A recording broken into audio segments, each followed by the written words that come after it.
کہ دنیا پتا کرنے جاتا ہوں، آپ کو کوئی چیز چاہیے ہو تو ان کا جہاں بھی جاؤ وہاں کے جانوروں کے متعلق تحقیق کر کے لکھ کے بھیجنا کہ کیا کیا چیزیں ہوتی ہیں۔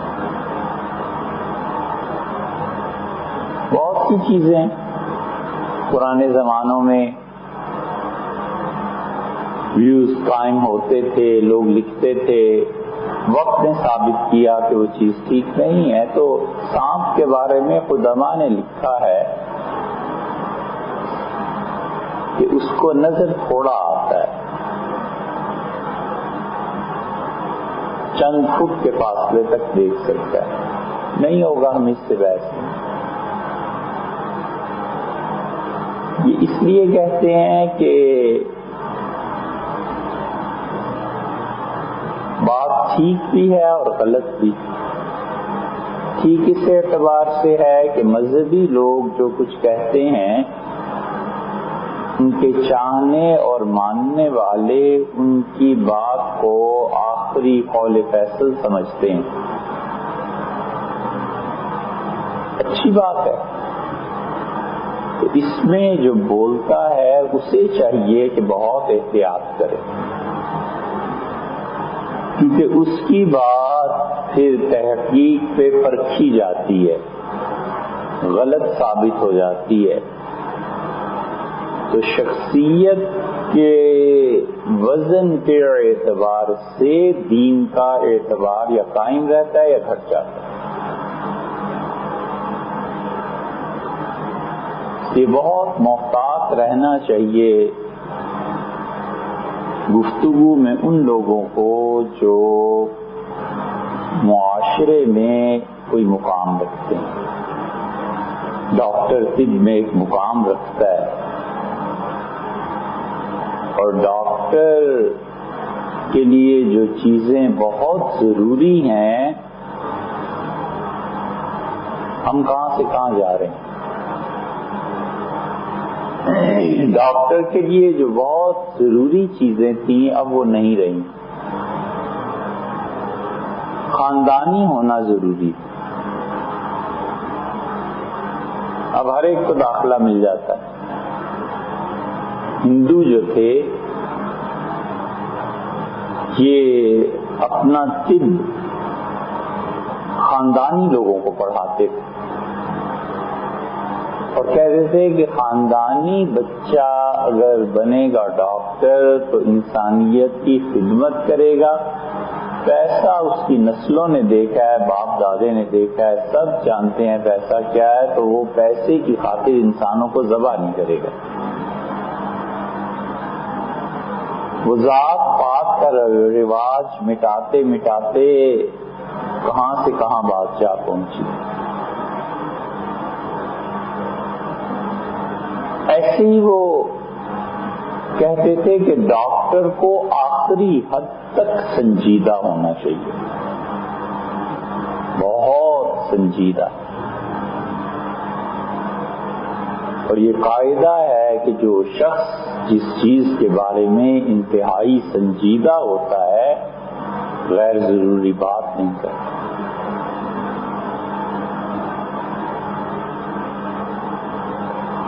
رشتہ لینے جاتی ہے ماں، اور وہ اگر سنجیدہ ہوتی ہے تو وہ ایک ایک چیز کو چال ڈھال سے لے کے اور کھانا لے کے آنے اور چائے لے کے آنے سے لے کر گفتگو تک ایک ایک بات کو خراج پہ چڑھاتی ہے۔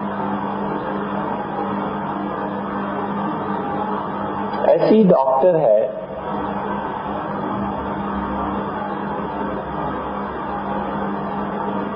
دکھے دل سے کہنا پڑتا ہے، اتنے باز اللہ تعالیٰ صحیح راہ پہ رکھ کے احمق ہوتے ہیں کہ مریض سے ایسی غیر سنجیدہ بات کر دیں گے کہ اس کی نیند اڑ جائے۔ چیک کیا ہے، اب اس نے ایک فکرہ کہنا ہے کہ آپ چیک کرائیں یہ چیزیں، پھر میں کسی نتیجے پہ پہنچوں گا، فلاں لیبارٹری پہ جائیے چیک کرائیے، آئیے پھر بیٹھ کے بات۔ بالکل ٹھیک. اور وہ اگر اسی فکرے کو اس طرح کہتا ہے یہ کئی جگہ، ایسے مجھے لگتا ہے آپ کو کینسر ہو گیا ہے، یہ جا کے چیک کرائیے ذرا، یہ آپ کو دل کی بڑی شدید تکلیف ہے، کسی وقت بھی خاتمہ ہو سکتا ہے، ایسے چیک کرا لیں. یہ دو فکرے کہنے کی ضرورت کیا ہے کہ مجھے لگتا ہے آپ کو کینسر، اور کل پتا چلا ٹیسٹ کرا کے کہ کینسر کا نام و نشان بھی نہیں، کوئی بات ہی نہیں. تو غیر محتاط گفتگو اپنے فن میں کرنا، خاص طور سے ان لوگوں کے سامنے جن کو اعتماد ہو، بہت ہی خطرناک ہے. تو بہرحال بات تھی کہ اشیاء کی حقائق، حقیقت تک پہنچنا. سانپ کے متعلق تو دوا نے لکھا ہے، ارسطو کا نظریہ کہ مینڈک کیسے پیدا ہوتے ہیں، ظاہر ہے کہ اس زمانے میں اتنے ہی علم لوگوں کو تھا.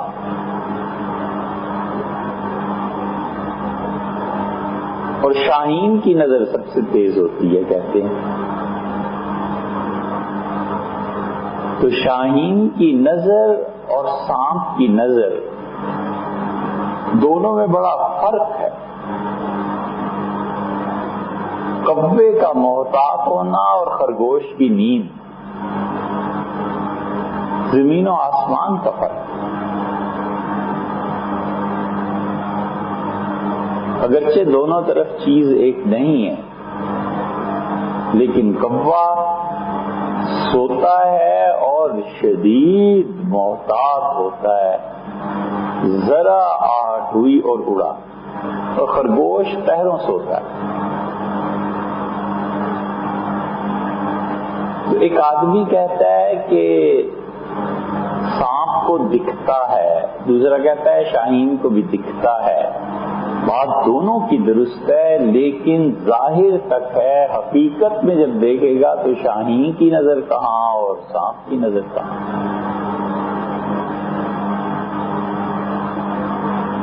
تو علم کا سفر صورت سے حقائق کی طرف لے جاتا ہے کہ حقیقت کیا ہے.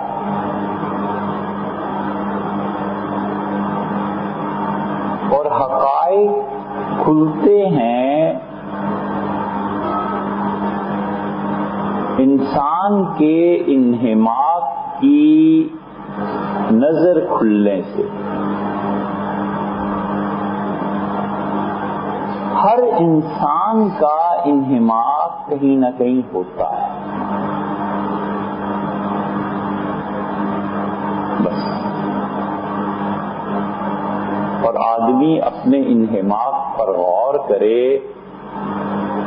کہ صبح سے لے کے رات تک، سونے تک اور اٹھتا ہوں تو سب سے پہلی چیز جو دماغ میں آتی ہے وہ کیا ہے.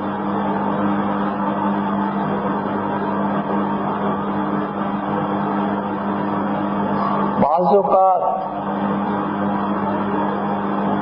باتیں جو موضوع سے تعلق نہیں رکھتی، کبھی کبھی ہم انہیں درمیان میں بات کر دیتے ہیں. وجہ اس کی یہ نہیں ہے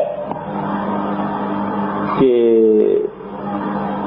آپ حضرات نہیں جانتے ہوں گے، مگر اپنا خوف رہتا ہے کہ یہ بات پتہ نہیں ذہن میں آئے گی کہ نہیں آئے گی. چلو یہ ریکارڈ میں آ جائے.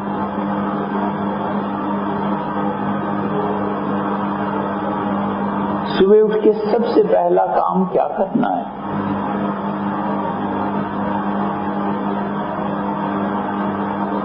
کتنی مرتبہ ہم نے اس آیت کو پڑھا اور سنا ہوگا شاید. اللہ کہتا ہے وَسَبِّحْ بِحَمْدِ رَبِّكَ حِينَ تَقُومُ، اور اپنے رب کی ایسی تسبیح بیان کرو جس کے ساتھ اس کی حمد رچی ہوئی ہے. یہ رچنا جو ہے نا، خاص طور پہ استعمال کیا ہے، اس کا متبادل نہیں ہے ترجمے میں. بسنا ہے، رچنا ہے. رچ بس گئے، یکجان ہو گئے۔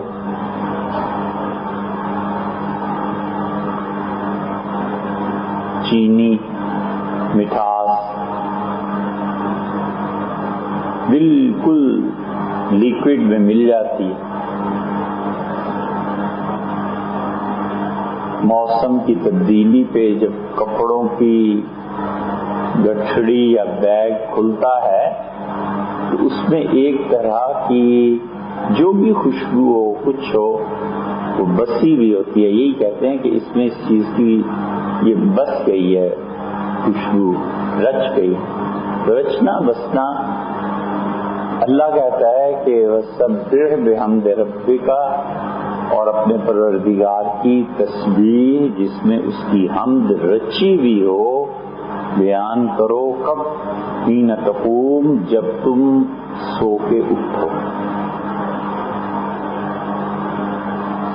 آنکھ کھلے تو پہلا جملہ ایسا کہو جس میں اللہ کی تسبیح اور حمد دونوں رچی بسی ہیں۔ اور وہ جملہ رسول اللہ صلی اللہ علیہ وسلم نے بتایا ہے کہ سبحان اللہ و بحمدہ، یہ اللہ کی تسبیح اس کی حمد کے ساتھ رچی ہوئی۔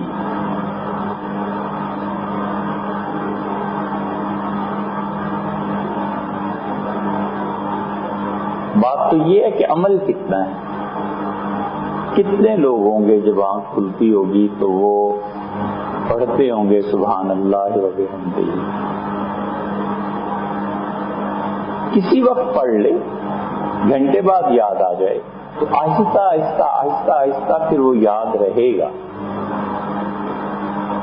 کہ سو کے اٹھنا ہے تو سب سے پہلے یہ جملہ پڑھنا ہے، وَسَبِّحْ بِحَمْدِ رَبِّكَ حِینَ تَقُومُ، اور اپنے پروردگار کی تسبیح جس میں حمد بسی ہوئی ہو بیان کرو جب تم اٹھو۔ سرین کہتے ہیں جب بیٹھے ہو تو اٹھو اس وقت کہو۔ یہ بھی تفسیر ہے، بالکل ٹھیک ہے۔ اور یہ بھی ہے کہ جب تم سوئے ہوئے ہو اٹھو تو پہلا جملہ یہ ہونا چاہیے۔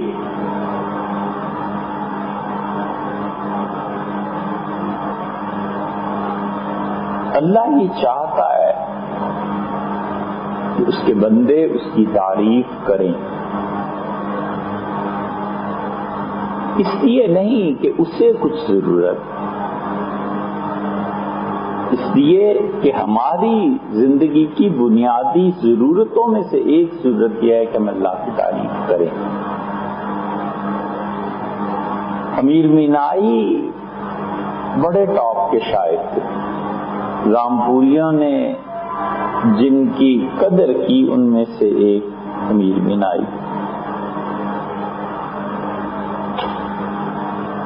کبھی زندگی میں ایک کام نہ کرو، قوم کرے، ملک کرے، پوری دنیا کرے، کبھی یہ کام نہ کرو۔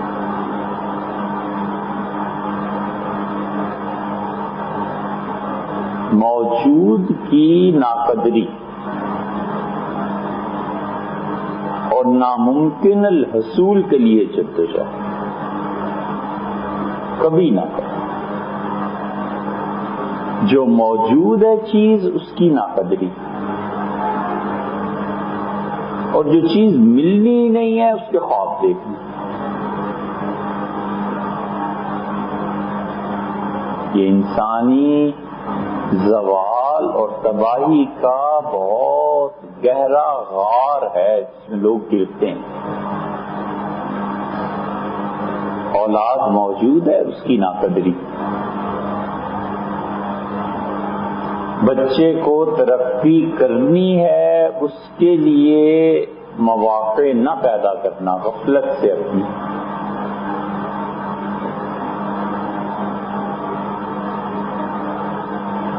چار قدم کے فاصلے پہ تھوڑی سی محنت سے صحیح خالص غذا مل سکتی ہے، سورس ہے پورا اپنے بس میں، اس کی ناقدری۔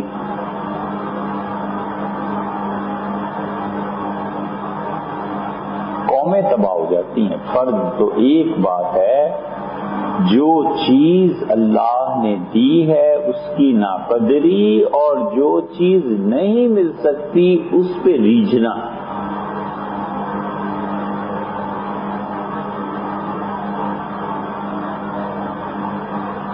بہت جگہ ایسے ہوتا ہے،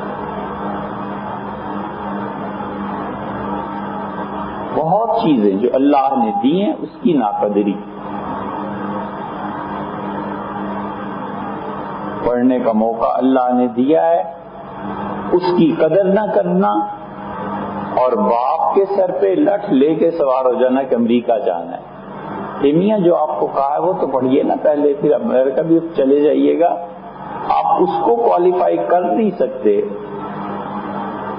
اور وہاں جا کر جب محنت یہاں نہیں کرنی، پڑھنا یہاں بھی نہیں، تو وہاں جا کر پھر سب جانتے ہیں کیا ہوتا ہے، ٹیکسی چلانا ہے، پھر برتن دھونا ہے، بہرحال ہے تو وہ بھی ایک کام، حلال کا رزق کماتا ہے آدمی الحمدللہ۔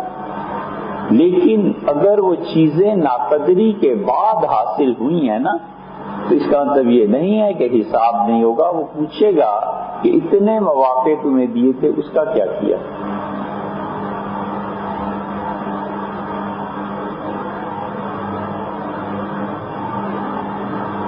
یہ ہم نہیں کہتے کہ بھی قائدین ہیں، لیکن اگر کوئی ڈھنگ کا بندہ مل جائے تو اس تک خیر کی بات پہنچانا نہیں، اس پر پوری تنقید، اور باہر سے اگر کلرک لیول کا بھی آدمی آ جائے تو یہاں آ کے بادشاہ بن جائے، کبھی نہ کرو۔ موجودہ چیز کی ناقدری، روٹی گھر پہ پڑی ہے، بس فرق اتنا ہے کہ رات کو پکی تھی، اس کو نہیں کھانا، اور پراٹھے اور پوری گرم حلوہ بازار سے لے کے آنا ہے، پہلے اس سے ختم کرو نا، پھر کھا لینا۔ موجود کی ناقدری، اور جو حاصل ہو نہیں سکتا اس کے لیے ریچھنا۔ جتنے ناکام لوگ ہیں دنیا میں، وہ وجود کا ادراک اور غائب کا تعین نہیں کرتے۔ جتنے ماں باپ ناکام ہیں وہ اپنی اولاد پہ یہ بڑا ظلم کرتے ہیں کہ غائب کو متعین نہیں کرتے۔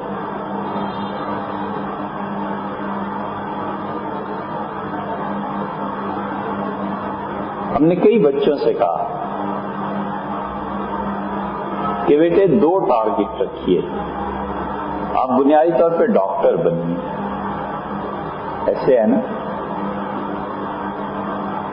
اور اگر ڈاکٹر نہیں بننا کوئی اور بھی دیکھ لیجیے، اچھا وہ بننا۔ حمزہ سے بات ہوئی تھی نا،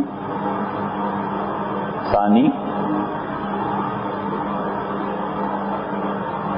یہ غائب کو متعین کرنا ہے کہ زندگی میں اس مقام تک پہنچنا ہے۔ بچہ ہے نا، سمجھ جاتا ہے ٹارگٹ کو اچیو کرنے کے لیے محنت کرتا ہے، اور پتہ ہی نہ ہو کہ کیا کرنا ہے،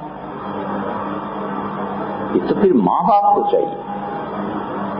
ماں باپ بتاتے بیٹے آرمی میں جانا، بیٹے آپ نے آفیسر فلاں جگہ جانا ہے، CSS میں جانا فلاں جگہ،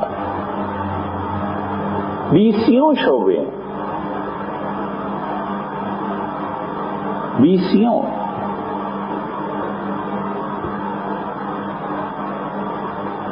تو اس کی غائب متعین نہیں ہوتی، تو بچہ جنگل میں آزاد چرنے والا جانور ہے، بس پھر اللہ ہی کی ذات ہے جو اسے کہیں لے جائے سو لے جائے، وگرنہ اس کی تباہی میں کوئی کسر بھی نہیں رہتا۔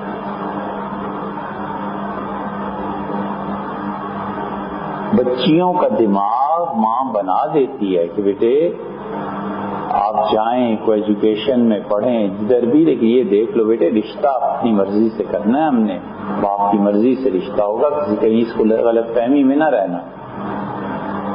یہ اگر اس کے کان سے نکلی ہوئی باتیں نہیں ہیں تو وہ کچی عمر ہے، کہیں نہ کہیں دل لگا ہے. اگر اس کو بار بار یہ سمجھا دیا جائے کہ بیٹے رشتہ ہم کریں گے، رشتے ایسے نہیں ہوتے، تو بچی سمجھ جاتی ہے کہ نظر جدھر بھی رہے لیکن بہرحال ایک جگہ بندھے ہوئے رہنا ہے. اور جب وہ خود ایک فیصلہ کرتی ہے اس موقع پہ سمجھانا عام طور پہ غیر مؤثر ہوا کرتا ہے. تو غائب متعین کرنی چاہیے کہ کرنا کیا ہے، ٹارگیٹ.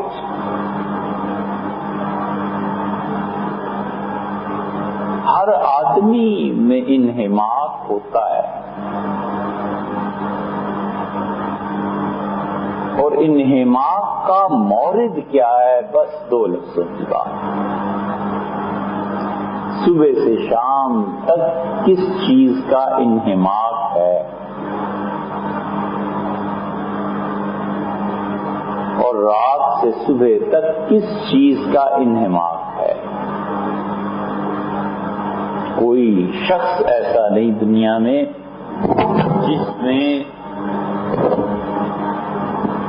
جس میں محبت نہ ہو.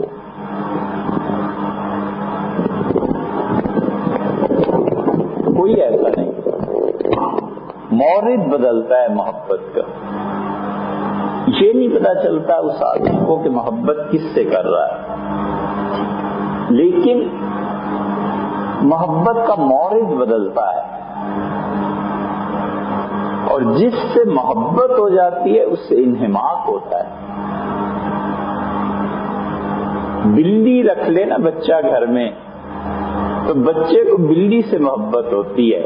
بلی نے کھایا کہ نہیں کھایا یہ اب رواج، اب بھی اتنا رواج نہیں ہوا ابھی، کیونکہ جو نقل کرتے ہیں یا سیکھتے ہیں ان کو باہر سڑکیں اور گلیاں ایسی نہیں ملتی.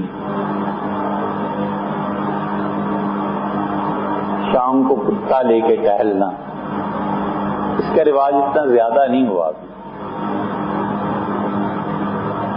کیونکہ کتا بھی لے لے، خواہش بھی پوری کر لے، تو باہر جب جاتا ہے تو گلیاں اور وہ جگہ ہی نہیں ملتی جہاں ٹہلایا کرتے.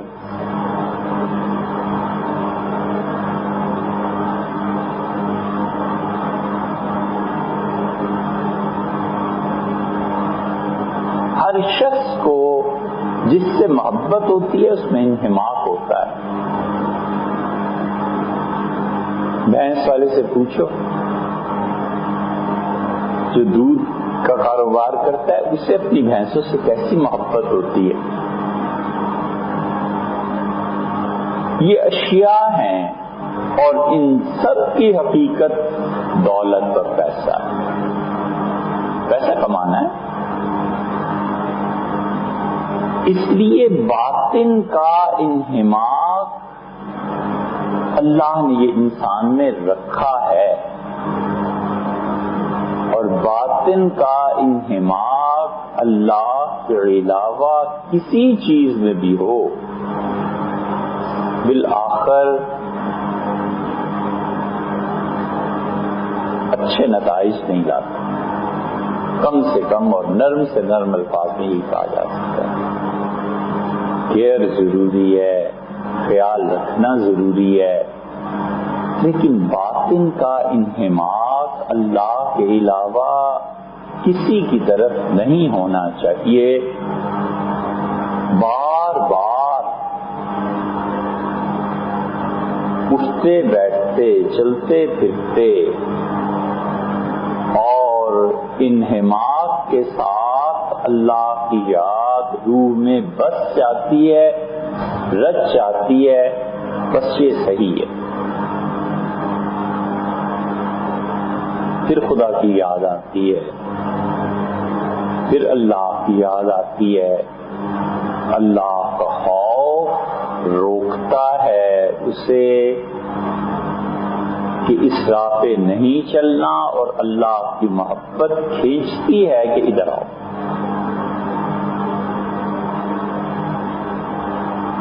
یہ ذکر جو ہے یہ صرف اللہ کے نام کو جپنا اس کا نام نہیں ہے. ذکر در حقیقت انہماک ہے، چاہے وہ چپ رہے تو بھی ذاکر ہے. خاموش رہتا ہے لیکن اس کے اندر کی سوچ، فرض کر لیں کبھی دنیا میں کوئی ایسی مشین ایجاد ہو جائے کہ جو اندر وہ سوچ رہا ہے نظر آنے لگے. اس نے ارسطو کے متعلق سوچا اور ارسطو کی تصویر چل رہی ہے. اس نے سوچا ارسطو نے یہ کہا تھا تو ارسطو کی فلم چل پڑی کہ وہ یہ. تو ہر آدمی کے دماغ کی سوچ کی اگر فلم بن جائے تو صوفی کا انہماک اور اس کی خاموشی ساری فلم سوائے ذات باری تعالیٰ کے کچھ نہیں.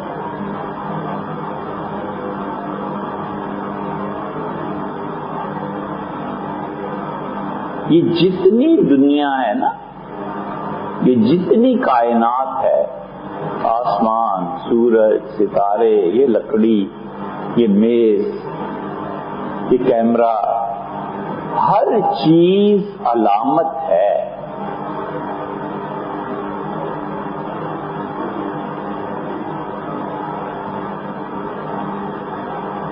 روز سورہ فاتحہ کتنی مرتبہ پڑھتے ہیں.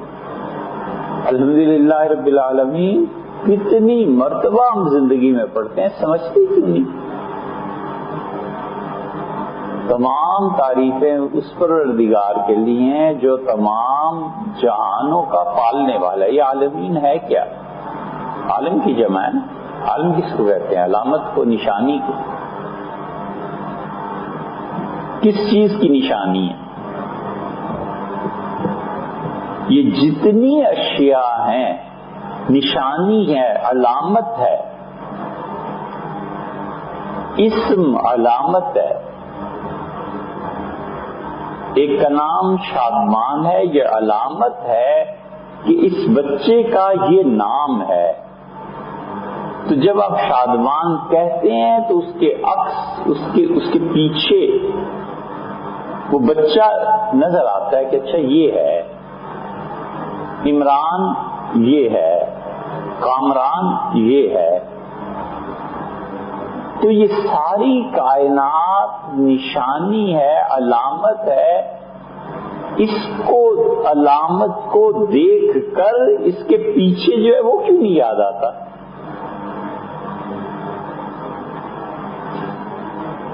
ہے نا عجیب بات. آپ کے بچے کا کوئی نام لے تو فوراً بچہ ذہن میں آئے گا کہ یہ ہے.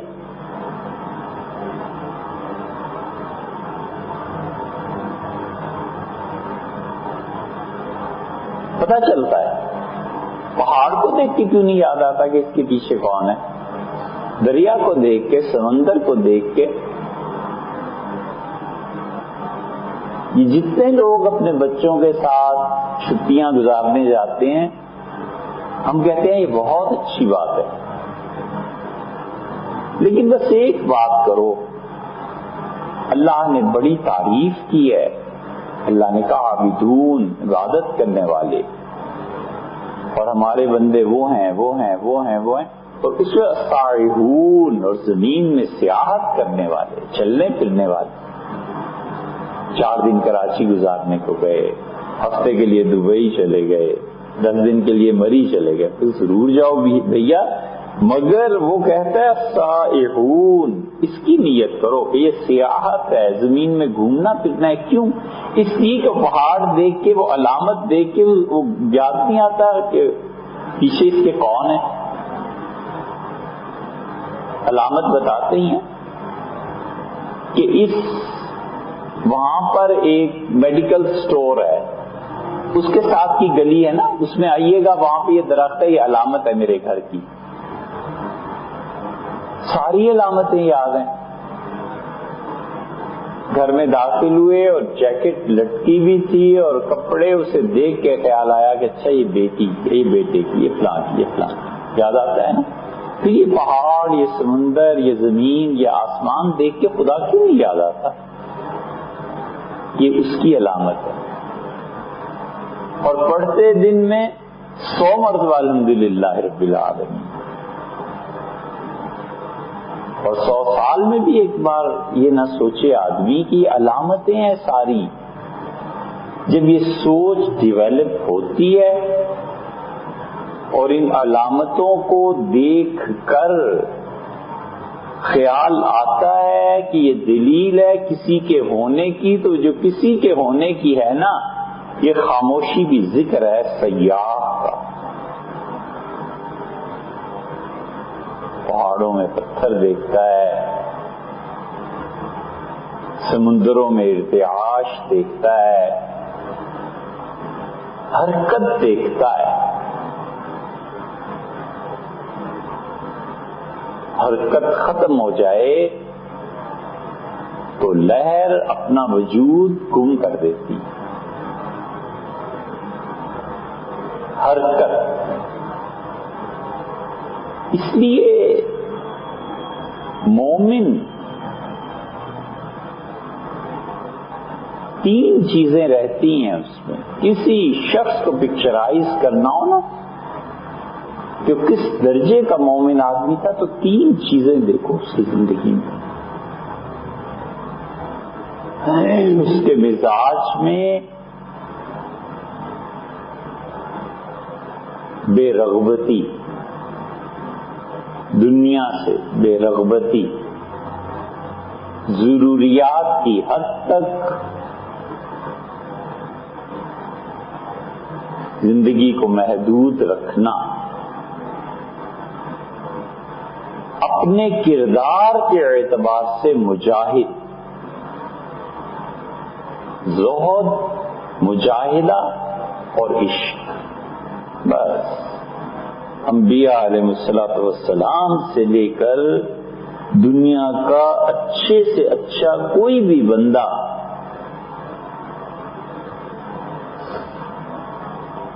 ان 3 پیمانوں پہ پرکھ کے دیکھی. بڑی سادہ زندگی، ضروریات سے زیادہ کچھ ہے ہی نہیں.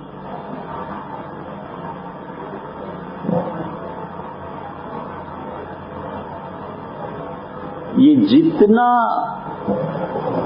نیوٹن اور کوانٹم تھیوری اور آئنسٹائن اور جتنے یہ مغربی مفکرین ہیں نا،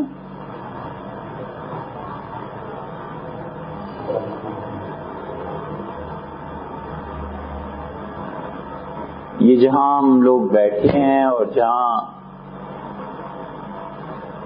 ہم لوگ بات چیت کرتے ہیں، اس میں بہت بہت بڑے احسانات ہمارے ان دوستوں کے ہیں جو امریکہ میں ہیں، یورپ میں ہیں، اور ان کے جو حیدرآباد دکن سے تعلق رکھتے ہیں. ایک دن ہمیں خیال آیا چند دن پہلے کہ ان کے احسانات کے جواب میں ہم نے کیا کیا، تو شرمندگی ہوئی.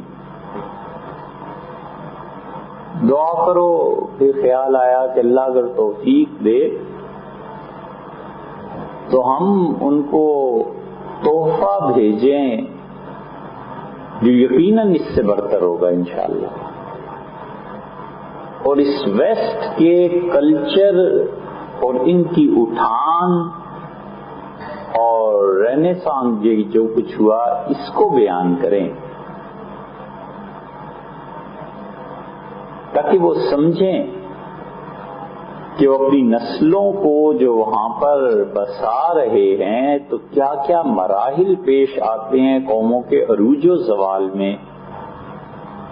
اگر خدا توفیق دے اور ہم بیان کر لیں تو یہ ان کے احسان کا بہت بڑا جواب ہے. جواب کا مطلب وہ نہ سمجھیے جو عام معروف ہے، مطلب یہ کہ جو اللہ نے ان کا حق رکھا ہے. سوچ رہے ہیں اس پہ.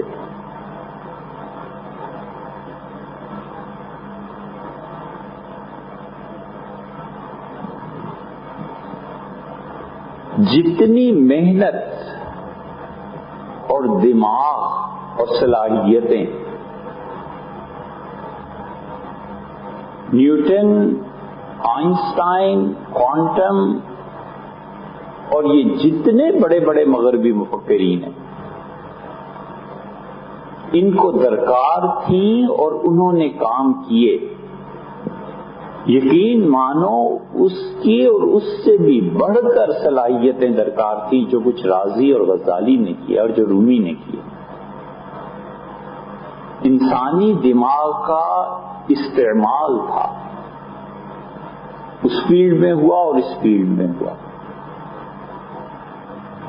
اس لیے نیوٹن کا نام سن کے اور کارل مارکس کا ادب سے سر جھک جائیں، اور فارابی اور کندی اور گولی سینا اور ہمارے لوگ خدا نہ خواستہ جاہل ٹھہرے، یہ کوئی عدل اور انصاف کی بات نہیں ہے. یہ جتنے مغربی مفکرین بڑے بڑے نام ہمارے بچے لیتے ہیں، انہوں نے محنت کر کے ہماری اسٹریٹ لائٹس دی، ہمارے کمروں کو روشن کیا، ہمارے گھروں کو روشن کیا. اور رازی، فارابی، ابن سینا، ابن الہیثم اور عطار اور رومی نے ہمارے باطن کو روشن کیا. نور انہوں نے بھی دیا، روشنی انہوں نے دی. یہ نہیں ہے کہ ہمیں شرمندگی ہو کہ ہم نے نہیں دیا انسانیت کو. ہم نے اس سے بڑھ کر چیز دی ہے، انسانوں کے باطن کو روشن کیا. معرفت کی راہ، اللہ کی ذات و صفات ہوا نہیں لگی انہیں، جن کے نام پہ نوبل پرائز دیے جاتے ہیں. اور جو فقیر کٹیا میں بیٹھ کر کام کرتا رہا، اس نے در حقیقت اگر آخرت پر یقین ہے تو وہ بنا دی. آخرت پہ یقین ہی نہیں ہے تو پھر ایک الگ مسئلہ ہے.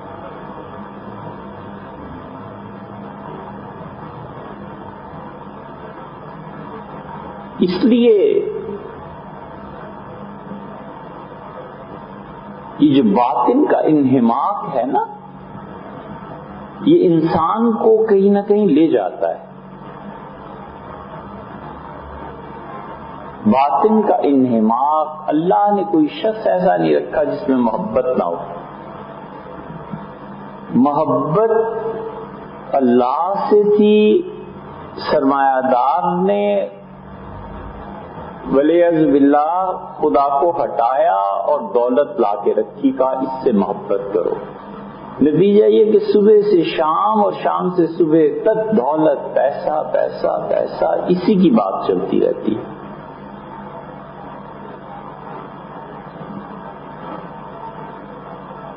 پھر انہوں نے کہا کہ پیسہ،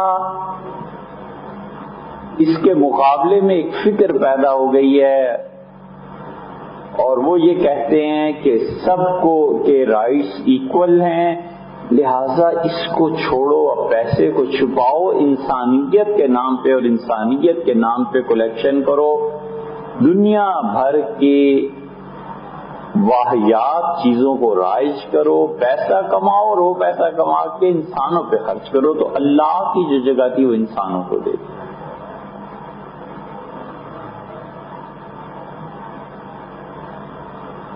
فَلْتَنْظُرْ نَفْسٌ مَّا قَدَّمَتْ لِغَدٍ. اللہ کہتا ہے ہر آدمی کو سوچنا چاہیے کہ اس نے ہمارے پاس کیا چیز بھیجی ہے. ہر آدمی کو سوچنا چاہیے کہ کل کے لیے اس نے کیا تیاری کی ہے. خدا قیامت میں بلائے اور کہ تمہارا تمام انہماک باطن کا بس ایک ہی چیز پہ لگا رہا زندگی بھر کہ کون سی شراب سب سے اچھی ہے اور کیسے پی جا سکتی ہے. یہ تم کیا کرتے رہے؟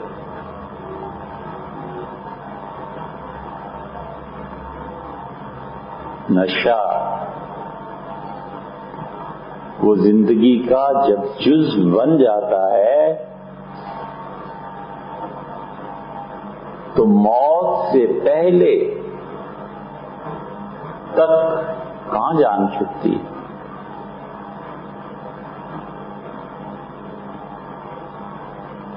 آج کل پاناما لیک کا کیس چل رہا ہے نا سپریم کورٹ میں.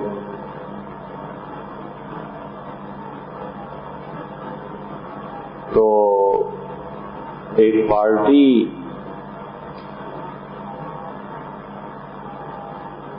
کہ ایک صاحب نے پوچھا کس وقت آؤ گے، تو ہم نے بتایا کہ فلاں وقت اسلام آباد میں فلاں جگہ پہ جانا ہے. ہمیں کیا لینا کیا دینا. کہنے لگے مجھے فلاں جگہ پہ جب آئیں تو ڈراپ کر دیں.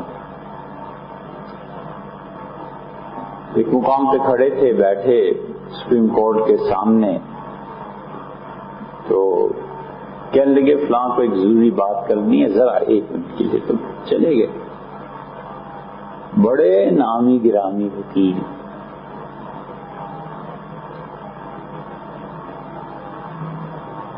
سلام دعا کے بعد وہ کہنے لگے یار صرف 5 منٹ میں آتا ہوں. وہ جو ساتھ تھے جن سے بات کرنی تھی وہ دونوں سے بات ہو رہی تھی، تو وہ جب آئے واپس تو ان کے منہ سے ایسی شدید بو آ رہی تھی. تو ہم نے بعد میں ان سے پوچھا ان دونوں سے کہ کیا کرنے گئے تھے، یہ عدالت جو چلے گئے. کہنے لگے اتنی پینے کی عادت ہے کہ واش روم گئے تھے، بوتل جیب میں رکھی ہوئی تھی چھوٹی، اور 2 گھونٹ چڑھا کر گئے.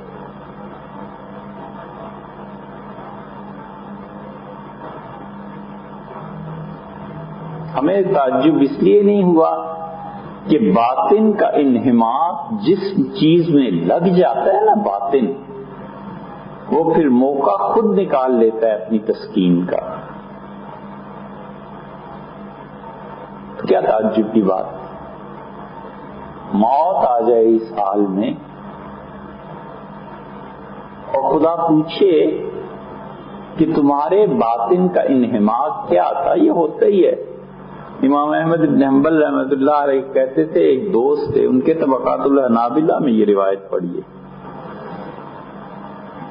امام فرماتے تھے رحمہ اللہ انہیں اتنا شوق تھا پڑھنے کا، اتنا شوق تھا پڑھنے کا کہ کتاب کا پتہ چلا اور بھاگ کھڑے ہوئے. تو میں نے اس سے ایک دن کہا کہ تم آخرت میں کرو گے کیا؟ اس نے کہا کتابیں پڑھیں گے اور کیا کریں گے.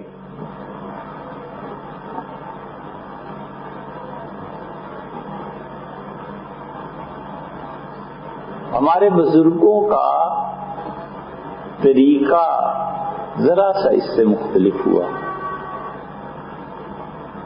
ساری جوانی وفات تک کتابوں میں انٹرسٹ رہا، لیکن جس چیز کو کہتے ہیں نا غلبہ، ساری عمر جوانی کی اور بدو شعور کی کتابوں، علم، دلچسپی، محبت، لیکن زندگی کا آخری دور ان کے کتابوں سے محبت ضرور رہی مگر عرفان کا غلبہ ہو گیا، معرفت کا. پھر ایسے ایسے علوم اور معارف ان کی زبان سے ظاہر ہونے لگے کہ ان کے معاصرین نہیں سمجھ سکتے تھے لوگ، لہذا وہ تنہائی ہو گئی، خالی ہو گئی مجلسیں بہت سو.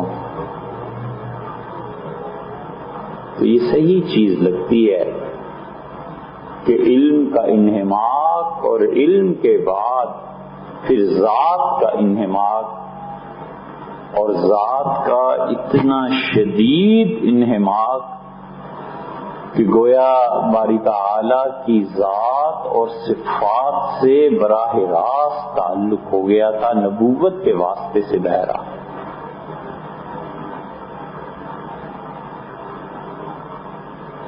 بہت بڑا مقام ہے، اتنا بڑا مقام ہے کہ ایک بچے کو بحر الکاہل کے سامنے کھڑا کر دیں تو جو اس پہ دہشت اور رعب طاری ہو سکتا ہے اس سے 100 گنا زیادہ ہم پہ طاری ہوتا ہے جب ہم سوچتے ہیں کہ ان کا تعلق ذات و صفات سے ہو گیا.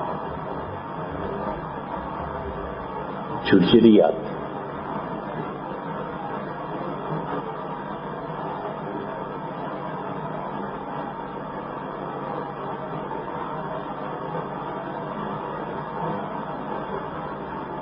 علمناہ من لدنا علما، اور اسے ہم نے اپنے پاس سے علم عطا کیا.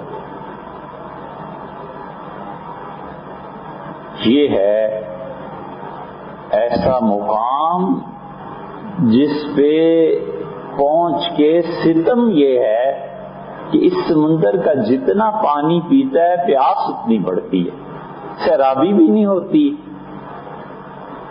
اور پینا بھی کم نہیں ہوتا.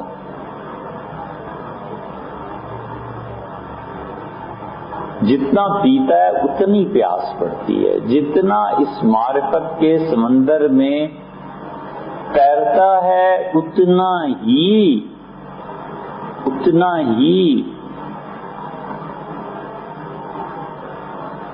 خوش ہوتا ہے، تھکتا نہیں نا. دریائے محبت کہتا ہے کچھ بھی نہیں، پایاب ہیں ہم.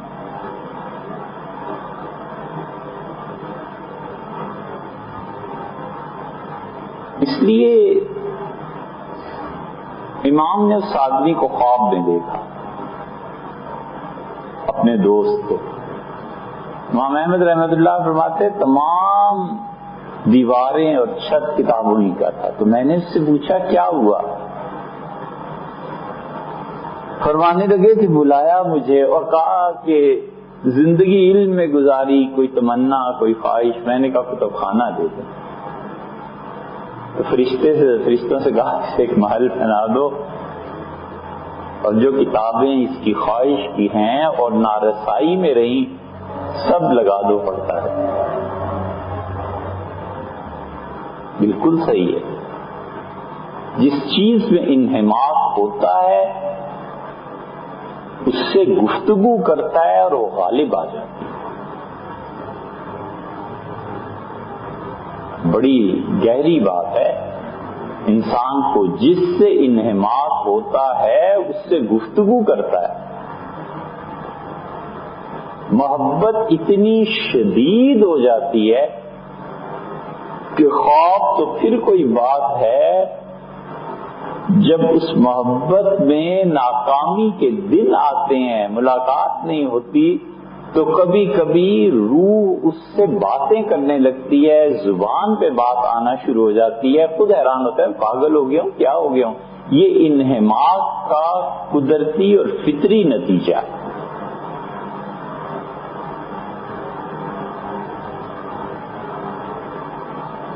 اس لیے ہر آدمی سوچے کہ میرا باطن کس چیز میں منہمک رہتا ہے، اور پھر اس میں سوچنا چاہیے کہ اس میں ضرورت کا کتنا درجہ ہے اور غیر ضروری کتنا ہے، جسے میں نے اپنے ذمہ ایسی خام خواہ لے لیا. پھر اس کی ہر چیز اس انہماک کے زاویے سے پرکھی جاتی ہے.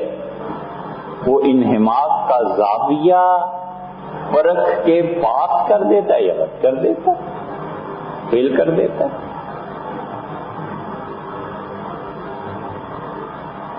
انہماک دولت سے ہوتا ہے، یہ آسانی سے سمجھ میں آنے والی ہے نا.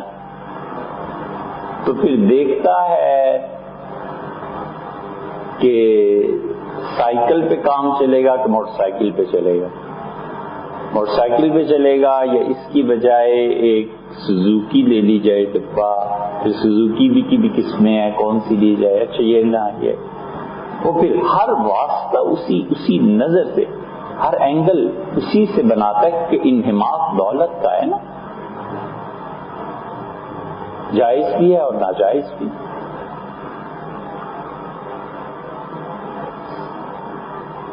اس لیے اگر آپ پچھلی تاریخ کو پڑھیں، تاریخ یہ قصے کہانیوں کا نام نہیں ہے. جس شخص نے تاریخ کو صحیح رخ سے پڑھا ہوتا ہے نا، وہ قوموں کا مستقبل اس کی روشنی میں مرتب کرتا ہے.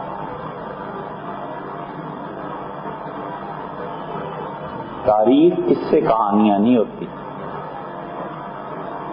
مورخ اور تاریخ کا طالب علم وہاں سے روشنی لے کر مستقبل کو متعین کرتا ہے کہ اچھا یہ ہوتا ہے، پھر یہ ہوتا ہے، لہذا مستقبل میں یہ کرنا ہے اور یہ نہیں کرنا.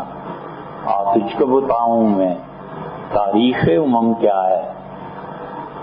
طاؤوس و ثنا اول نہیں، شمشیر و ثنا اول، طاؤوس و رباب آخر. انہماک یکسوئی کو پیدا کر دیتا ہے. ایک لطیفہ یاد آیا، عربوں کے یہاں پڑھا تھا.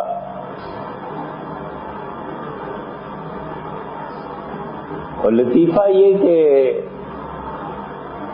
بہت کنجوس تھا ایک آدمی، اور صبح صبح ایک مہمان گھر آ گیا، حال احوال پوچھا، بٹھایا. اس نے کہا یار بہت دنوں سے ملا نہیں تھا تو سوچا آج تمہارے ساتھ دن گزاروں، شام کو جاؤں گا. اس نے کہا اب دن کو کھانا بھی اسے کھلانا پڑے گا، کیا کروں؟ تو پاس بیٹا کھڑا تھا. اس نے کہا بیٹے فلاں جگہ جا، یہ تو ہمارا دوست اتنے عرصے کے بعد آیا ہے، اور وہاں سے گوشت لے کے آ، اور میں خود آج اپنے ہاتھ سے ہنڈیا پکاؤں گا اور گوشت کھائیں گے. بچہ چل پڑا. اس نے دکان بھی وہ بتائی جو 5-7 میل کے فاصلے پہ تھی. اب یہ مہمان بیٹھا ہے، آخر تنگ آ کے دوپہر ہوگی، اس کا بھوک لگی، اس کا فکر نہ کر، بچہ گھر آتا ہی ہے اور کچھ کرتے ہیں.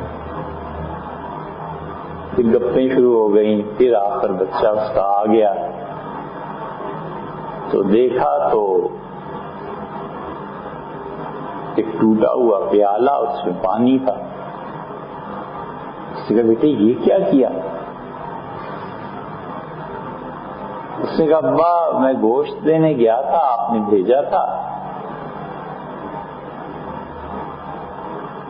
تو جب میں پہنچا تو اس نے گائے ذبح کی ہوئی تھی.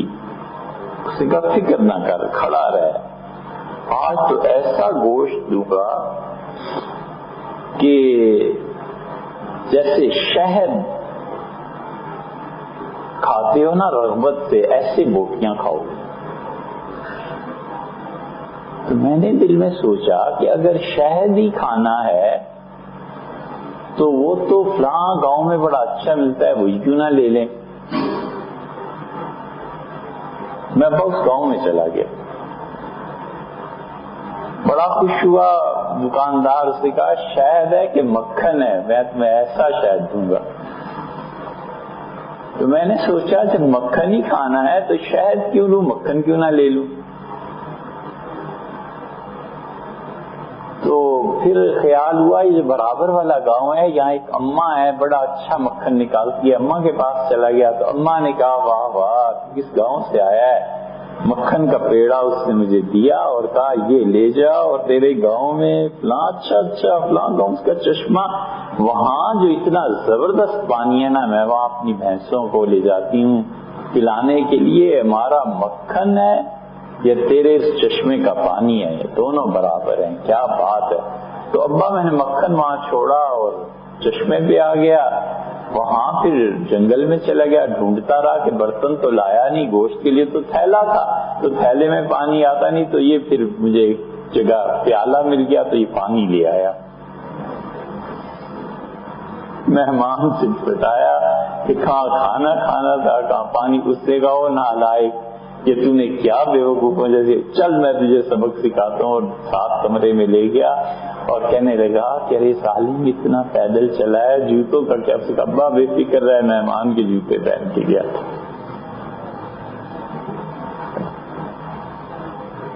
انہماک یکسو کر دیتا ہے، ابھی یاد رہے گا. انہماک سے یکسوئی پیدا ہو جاتی ہے.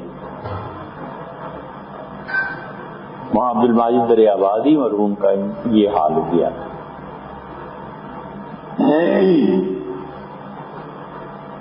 اب تک 40 سال تقریباً ان کے انتقال کو ہو گئے. اب تک وہ جس حلقے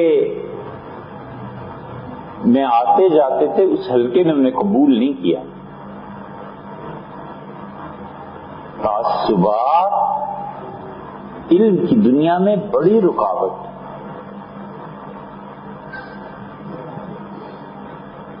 مغرب سے بہت سی چیزوں میں ہم فائدہ اٹھا سکتے تھے اور ہمارے تعصبات نے ہمیں نہیں پہنچنے دیا. اور مغرب کے مفکرین یہ ہم چاہے نہ بھی بیان کریں اور چاہے اس کو کوئی نہ بھی مانے تو بھی وہ ان حقائق کو جھٹلا کیسے سکتا ہے. ہمارا انگریزوں سے 300 سال 400 سال سے واسطہ ہے اور ہمارے یہاں اب تک 5 اور 3 شاعر ایسے پیدا نہیں ہوئے انگریزی کے جو ان کے صف اول کی شعراء میں اور ادبا میں شمار. ہمارے ہاں کسی نے انگریزی لٹریچر ایسا خوبصورت لکھا ہو کہ گورے بھی اعتراف کریں کہ واقعی یار زبان تو یہ ہے. اور ان کے ہاں مشرقی علوم کے ایسے ایسے مفکرین پیدا ہوئے، لوہا منوایا. نکلسن، وہ کتنے ہی نام ہیں، آرنلڈ، اقبال اور شبلی سے پوچھو کتنے ہی لوگ ہیں جنہوں نے مسلمان مانے یا نہ مانے ہم پھونک کے میدان میں اترے اور واپس گئے یہ کہتے ہوئے کہ تم ہی نہیں ہو ہم بھی. اقبال کے کلام پہ جو ریویو انہوں نے لکھے، یہ جرمن، یہ طبقات ابن سعد کو مرتب کرنے والے ہمارے صف اول کے محققین میں شمار ہوتے ہیں. ہمیں یہی کھوج لگی تھی کہ مسلمان ہو گیا تھا کہ نہیں ہو گیا تھا، ہوا تھا یا نہیں ہوا تھا. یار یہ بات کی بات ہے، اپنی فکر کرو کہ ہم نے کتنے پیدا کیے. ہم نے کبھی یہ سوچا کہ ہم اپنے بچوں سے کہیں کہ بیٹے لٹریچر پڑھو اور اتنا پڑھو اور اتنا لکھو کہ ثابت کرو کہ علم ان کی اجارہ داری نہیں ہے، یہ علم ہم سب کی میراث ہے، مشترک ہے. تم نے ہم سے فائدہ اٹھایا ہے، ہم نے تم سے فائدہ اٹھایا ہے. اس علم کو تعصبات کی نظر نہ ہونے دو.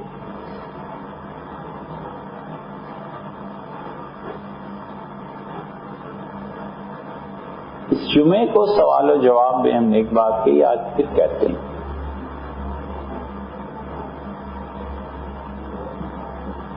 سب کانٹیننٹ میں، بر صغیر میں اب ایک کام کرنے کا ہے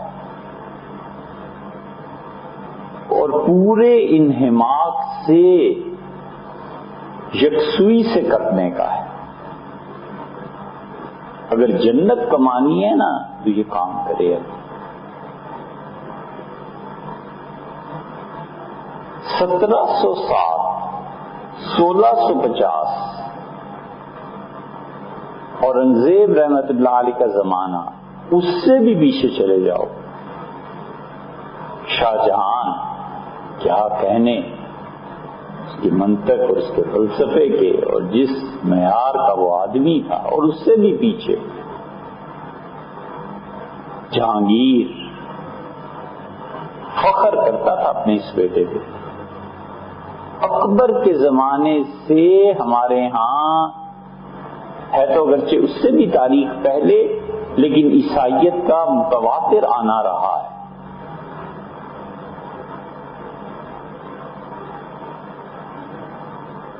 مسلمانوں کی معاشرت میں خانے ہوا کرتے تھے، اب تک استعمال باورچی خانہ، غسل خانہ، خانہ کا مطلب کمرہ، گھر، خوشبو خانہ اب نہیں رہا، اس لیے کہ وہ ذوق نہیں رہا نا. وہاں مختلف قسم کے عطر پڑے رہتے تھے، مہمان جاتے تھے یا بادشاہ یا بڑے لوگ خود لے کے جاتے تھے، یا پھر ہندوستان کی آخر کی تہذیب میں خوشبو، پان، یہ سب چیزیں مہمانوں کی آمد پہ انہیں دی جاتی تھی. بڑے بڑے مشائخ کے ہاں خانقاہوں میں جو آتا تھا شیخ وقت بڑی سعادت سمجھی جاتی تھی، وہ خود خوشبو پیش کرتے تھے یا لگاتے تھے. خوشبو خانہ اکبر کے ہاں جو تھا اس میں سیکری میں عیسائیوں نے کہا کہ ہمیں عبادت کے لیے جگہ چاہیے، تو اکبر نے کہا خوشبو خانہ خالی کرو اور اسے گرجے کی شکل دو، اسے انہیں دو، یہ عبادت کرو. گورے، نیا نیا زمانہ تھا نا، بڑی بڑی نایاب چیزیں لاتے. جہانگیر کے کیا کہنے، جہانگیر کا کمال یہ ہے کہ اسے ایک تصویر پیش کی گئی. تصویر کا سمجھنا بھی تو فن ہے. شعر کو سمجھتا ہے آدمی، تصویر کو بھی سمجھتا ہے. تو علامہ اقبال کی ایک تصویر ہے نا، اس میں وہ سوچ رہے ہیں، تو لوگوں نے اس پہ بڑے جملے لکھے ہیں کہ کیا سوچ رہے ہیں. تصویر کو سمجھنا خود ایک فن ہے. ڈاکٹر کو تصویر بیماری کی دکھاتے ہیں کہ یوں ہو جاتا ہے انسانی جسم کا یہ حصہ، تو ڈاکٹر سے سمجھتا ہے کہ اچھا یہ تبدیلی گوشت میں، جلد میں واقع ہے. جہانگیر کہتا ہے ایک تصویر پیش کی کہ یہ کمال ہے اس کا کہ تصویروں کو بہت سمجھتا ہے. مغلوں نے جو تصویریں اور جو بنائی ہیں اور جو اکبر کے ذہن میں آیا، اور جہانگیر نے پتہ نہیں اتنے والد کا یہ منصوبہ پورا کیوں نہیں کیا. بہت عظیم منصوبہ تھا.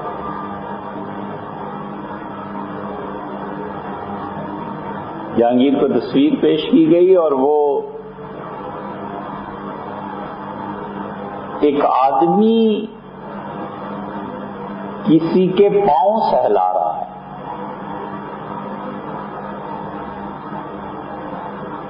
جہانگیر کہتا ہے کمال کی بات ہے مصور نے کی کہ کوئی کسی کے پاؤں سہلا رہا ہے اور اس نے دکھایا ہے کہ اس کے ہونٹوں پہ لیٹے ہوئے مسکراہٹ ہے. تو اس کا مطلب یہ ہوا کہ وہ جو سہلا رہا ہے پاؤں کو، اس سے اسے خوشی ہو رہی ہے، سکون مل رہا ہے. جہانگیر میں کمال تھا ان چیزوں کو سمجھنے میں.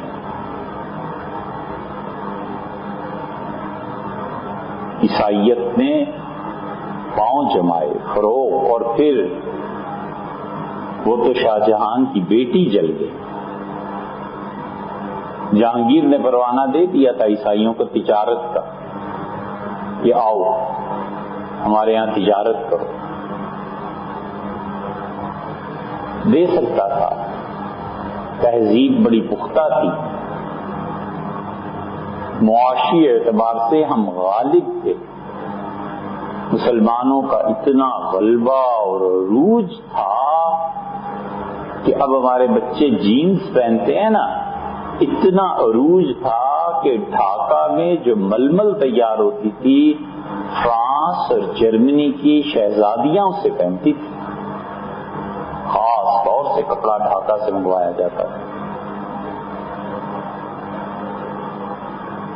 جرمن مستقل تاجر تھے ڈھاکہ آتے.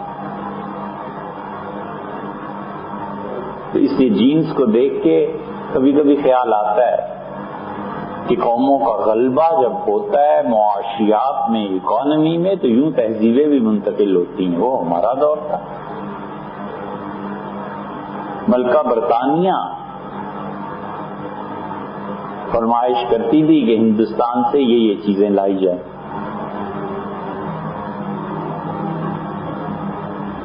تو شہزادی جل گئی. بالکل مختصر بات کرتے ہیں. جا رہی تھی اور ریشم کا آنچل تھا اور شام کا وقت تھا، چاروں طرف محل میں چراغ چلے ہوئے تھے. خواتین جیسے گھر میں ہوتی ہیں وہ آنچل ان کا چراغ پہ جا پڑا. ریشم نے آگ کھینچی اور جو لباس پہنا ہوا تھا اس میں آگ لگی اور شہزادی چل گئی.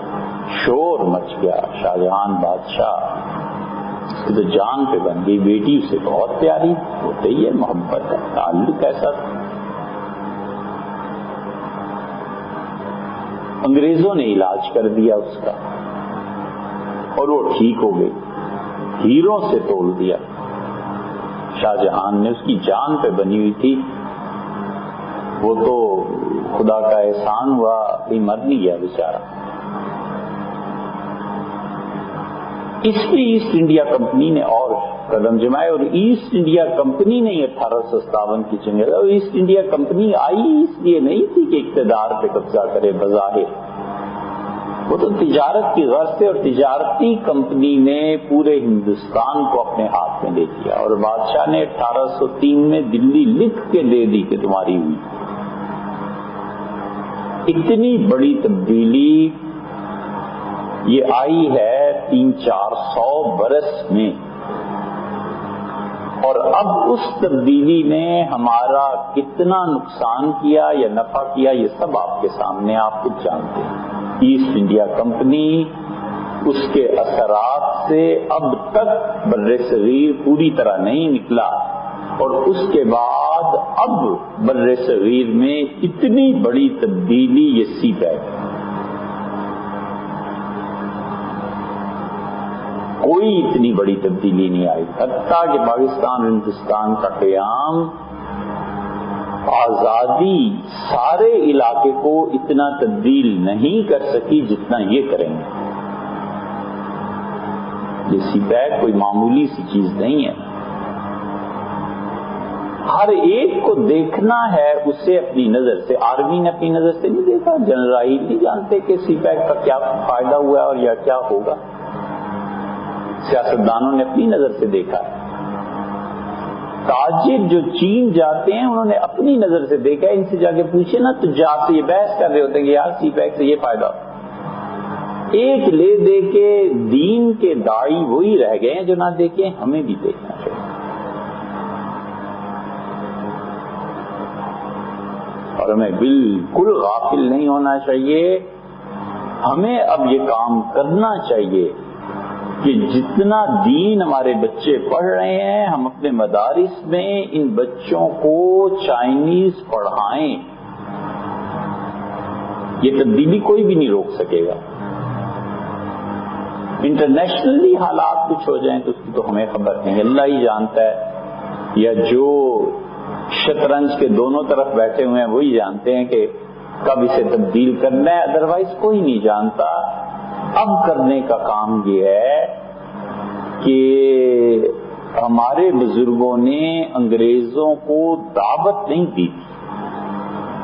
ہمارے اور ایسٹ انڈیا کمپنی کے درمیان نفرت کے تعلقات تھے اور اس نفرت کے نتیجے میں ہم تھوڑا بہت ہی دین بچا سکے، زیادہ نہیں بچا سکے. اب ہمیں چاہیے کہ ہم نفرت کی بجائے چائنیز کے اور اپنے درمیان محبت کے تعلقات استوار کریں اور ان کی زبان میں دین ان تک پہنچائیں. عین ممکن ہے کہ وہ خدا کے دین کو قبول کریں اور ہم سے بہتر مسلمان کریں.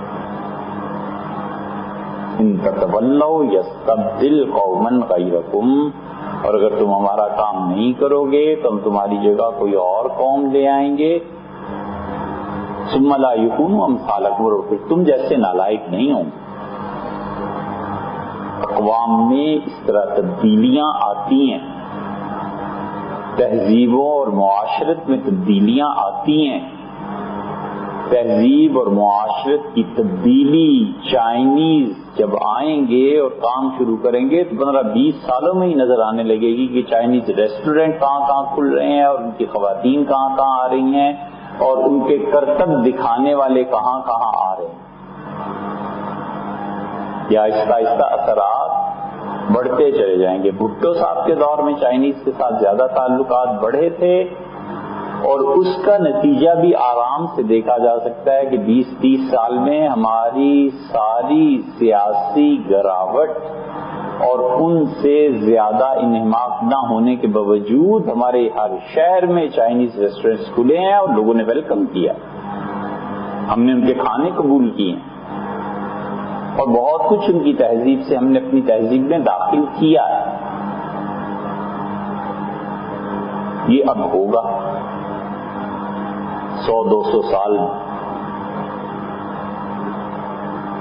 اور اگر ان کے ہاں سے ناگوار چیزیں ہم پہ چھا گئی تو دین کی رہی صحیح حالت بھی ختم ہو جائے گی.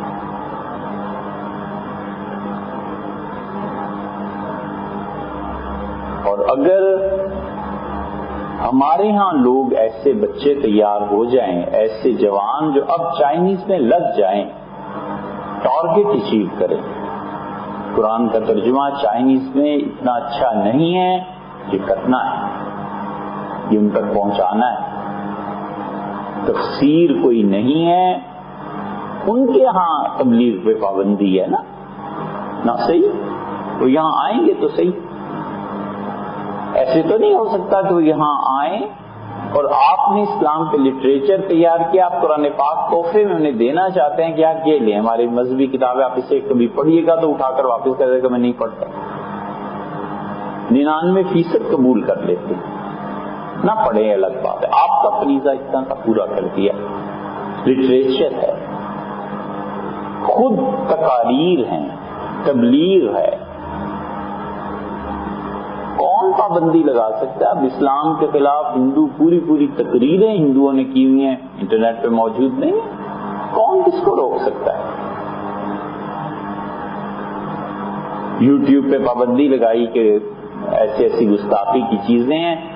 بچوں نے ہفتہ نہیں گزرا اور ساری پابندیاں توڑ کے کہا لو یار. ہر ایک بچے نے دوسرے کو بتایا کہ اس طرح جا سکتے ہیں، آرام سے دیکھی جا سکتی ہے. کوئی پابندی جیسے ہوئی نہ ہوئی. ہفتہ بھی زیادہ ہے، 3-4 دن میں یہ حال ہو گیا. یہ کام کرنے کا اسباب اور وسائل ہمارے پاس نہیں ہوتے تو ہم یہ کام کرتے. اتنی بڑی یہ تاریخی چیز تبدیلی ہو جائے گی. اور اگر یہ قوم وہی ہے جس کی رسول اللہ صلی اللہ علیہ وسلم نے خبر دی تھی تو پھر تو اور تباہی. فرمایا تھا ایسی قوم آ جائے گی جس کا کوئی مذہب نہیں ہوگا اور وہ جب چلیں گے ٹکر ہوگی، لڑائی، اور جب وہ چلیں گے تو ان کا پہلا دستہ جا کے بصرہ میں رکے گا. کئی بار عرض کیا ملتان کا نام لے کے فرمایا کہ ملتان پہ آگ برسے گی. یہ تو پھر عالمی جنگ جب اللہ نہ کرے، ولیعذ باللہ، خدا محفوظ رکھے، کبھی ہوئی تو پھر یہ نقشہ انہوں نے فرمایا ایسے ہو جائے گا. کرنے کا کام یہ ہے. ہم نے ایسٹ انڈیا کمپنی سے ہمارے بزرگوں نے تعلقات نفرت کے بنائے تھے تاکہ ان کی تہذیب ہم میں نہ آئے، لیکن ہوا جو کچھ کے ہوا. اب ہمیں نفرت کی بجائے ایک لمیٹڈ تعلق محدود رکھنا چاہیے اور اس قوم کے لوگوں تک دین پہنچانا چاہیے. وہاں شادیاں کرنی چاہیے، انہیں مسلمان کرنا چاہیے، انہیں دعوت دینی چاہیے، اور اس سے جو نسل آگے آئے گی جو چائنیز کو خود جانتے ہوں گے، ان کے گھر میں رچے بسے ہوں گے، تاکہ ان تک اسلام پہنچے، خدا کا پیغام پہنچے. اور اس میں کوتاہی ہو جائے گی اگر تو پھر گوروں کی بجائے چائنیز آ جائیں. ہم تو پھر بھی وہیں کے وہیں گئے. اور وہ تو پھر آ کے کوئی تورات انجیل کا کہتے تھے، یہاں کچھ بھی نہیں. جو تہذیب آپ نے دیکھی ہے، ابھی تو ہم گئے نہیں کبھی چائنا، اور جو کچھ شناساؤں سے سنتے رہتے ہیں یا جو کچھ دیکھنے میں آتا ہے یہ اس کے ریزلٹس ہیں. کبھی جائیں تو پھر بتائیں کہ کیا کیا ہو رہا ہے اور وہاں کی تہذیب کن اصولوں پر پرورش پا رہی ہے. تہذیبیں ایسے بدلتی ہیں، اور جو ان کے بڑے تھے، یہ دوسرا سٹیپ. اگر چائنیز والے بچے پڑھ لیں تو جو ان کے بڑے تھے، ان کی تاریخ میں جو حکما گزرے ہیں، جو اہل علم گزرے ہیں، ان کے علوم ابھی تک ہمارے ہاں منتقل نہیں ہوئے. انگریزوں نے اپنے ہاں ترجمہ کیا ہے اس کا. اس لٹریچر کو پڑھنا چاہیے. اب ایک گورا قرآن پاک کو پڑھتا ہے انگلش میں، اور اگر عربی سیکھ کے اصل عربی میں پڑھے گا تو پھر سے پتہ چلے گا کہ اچھا اللہ نے یہ فرمایا. وہ زیادہ کلیئر ہے. ہماری نسلیں اگر چائنیز کو پڑھیں، بشرطے کہ دین بھی مکمل پڑھا ہوا ہو، دین کو پڑھ کے اس کو پڑھ کے پھر ان کے بڑوں کو جب پڑھیں گی نا، پھر اس نتیجے پہ پہنچیں گی جس کا پورا احتمال ہے، جو کچھ اب تک اللہ کی توفیق سے کچھ پڑھنے کو ملا ہے، کہ وہ جو ان کے بڑے تھے، جو تعلیمات تھی، وہ انبیاء علیہ السلام کی. یہ سقراط، یہ افلاطون، یہ ارسطو، یہ سقراط کی باتیں اتنی زبردست ہیں کہ جیسے انبیاء علیہ السلام ہو یا پھر اعلیٰ درجے کے جو آئیڈیل اولیاء اللہ تھے رحمہم اللہ، جنہوں نے تاریخ بدل دی، جنہوں نے زمانے کو گویا بدل دیا. حضرت مجدد شاہ ولی اللہ، خواجہ معین الدین چشتی اجمیری رحمہم اللہ، اتنے بڑے بڑے لوگ تھے. خواجہ معین الدین چشتی رحمۃ اللہ علیہ کو لوگ جانتے نہیں، ہم نے بھی کبھی کہا نہیں، لیکن اب سوچتے ہیں کہہ دیں. پتہ نہیں، جہانگیر نے بلایا تھا حضرت مجدد الفسانی رحمۃ اللہ علیہ کہ میرے ساتھ رہیں لشکر میں اور فوج کی تربیت کریں. تو رمضان قریب تھا، حضرت مجدد رحمۃ اللہ علیہ اجمیر تشریف لے گئے تھے. پورا رمضان حضرت معین الدین چشتی رحمۃ اللہ علیہ کے یہاں اجمیر میں گزارا، اور مسلسل استخارہ کرتے رہے کہ بادشاہ کی فوج میں جائیں یا نہ جائیں. اور ایک دن حضرت کی روح سے ملاقات ہوئی اور اجمیری رحمۃ اللہ نے کہا کہ آپ ضرور تشریف لے جائیں، فوج کی اصلاح ہوگی. اتنی بڑی ہستی تھی.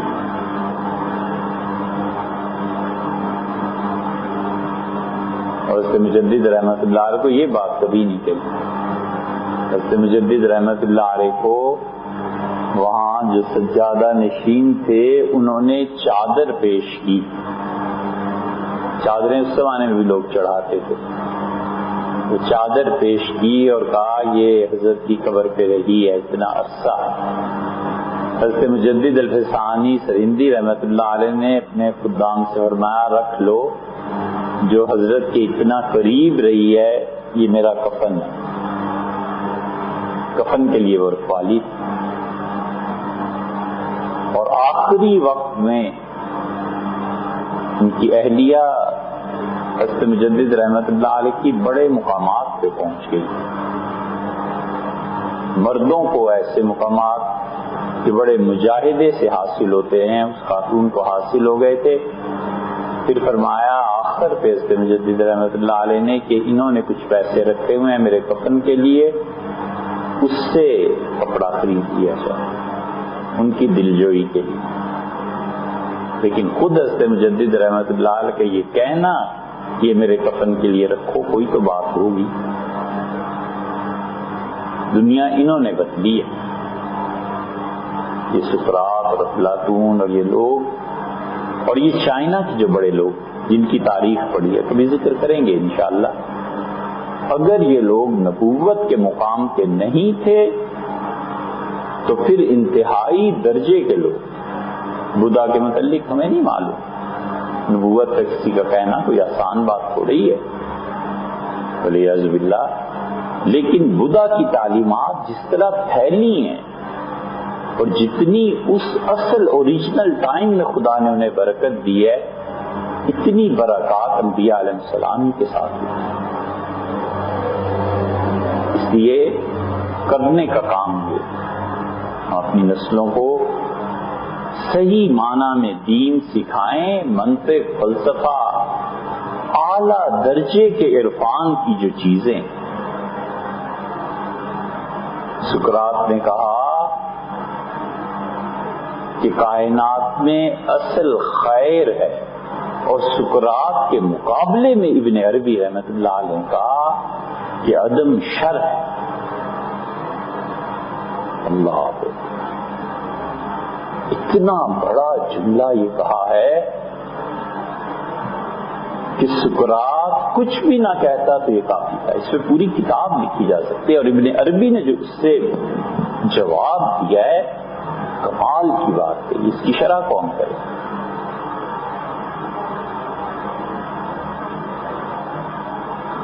وجود خیر ہے، عدم شر۔ اس لیے کرنے کا کام ہے کہ انتہائی اعلیٰ درجے کی تعلیم بچے دین کی پائیں، اور اسی طرح پھر زبان پہ عبور حاصل کریں، اور ان کے جو بڑے تھے ان کو پڑھیں تاکہ کہیں یہ سنجوگ ہو جائے، تاکہ دین خدا کا ان تک پہنچے۔ چھوڑیں سیاست اور چھوڑیں ان چیزوں، ان کا جو کام ہے وہ اہل محبت جانیں، ان کا جو کام ہے وہ اہل سیاست جانیں۔ سیاسی لوگ، حکومتیں، فوج، سی پیک کے منصوبے، یہ سب چھوڑ کے اس سے ماورا ہو کے میرا پیغام محبت ہے، جہاں تک پہنچے محبت کی راہ سے کام کرنا چاہیے دین کا، نہ الجھائے اپنے آپ کو نہ سیاست میں، نہ تجارت میں، نہ کسی چیز جو ہے نہیں ٹاپک اس پہ کیا جانا، لیکن اب یہ کام کرنے کا ہے، اور یہ اتنی بڑی چیز ہے کہ ہماری کئی صدیوں کے مستقبل اور کئی صدیوں کی نسلیں اس سمندر میں اتر جائیں۔ پانسا پڑ گیا اور جیتے تو پھر عروج اور وہ ساری چیزیں آ سکتی ہیں۔ اگر نہ پہلے ایسٹ انڈیا کمپنی نے مارا تھا، اب سی پیک مارتے۔